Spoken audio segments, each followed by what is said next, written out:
बुधवार को लवलीना के सेमीफाइनल के दौरान असम विधानसभा स्थगित।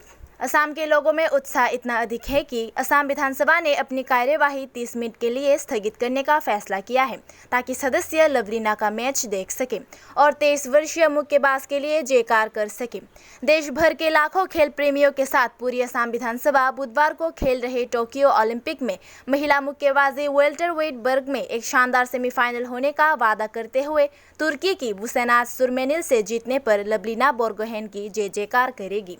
असम के लोगों में उत्साह इतना अधिक है कि असम विधानसभा ने अपनी कार्यवाही 30 मिनट के लिए स्थगित करने का फैसला किया है ताकि सदस्य ये मैच देख सके और 23 वर्षीय मुक्केबाज के लिए जयकार कर सके। हालांकि बोर्गोहेन ने पदक का आश्वासन दिया है। अब एकमात्र सवाल पदक के रंग का है। 2 बार की विश्व चैंपियनशिप की ब्रॉन्ज पदक विजेता और खेलों के लिए क्वालिफाई करने वाली असम की पहली महिला मुक्केबाज बोर्गोहेन ने चीनी ताइपे की एनसी चेन पर क्वार्टर फाइनल में जीत के बाद दुनिया को चर्चा में ला दिया है। लवलीना ने हाल ही में कहा था, जब मैंने शुरुआत की थी तो मैं निडर थी, लेकिन जब मैंने आत्मविश्वास हासिल किया तो मुझे इस बात की परवाह नहीं थी कि लोग क्या कह रहे हैं और बेहतर प्रदर्शन करने लगी।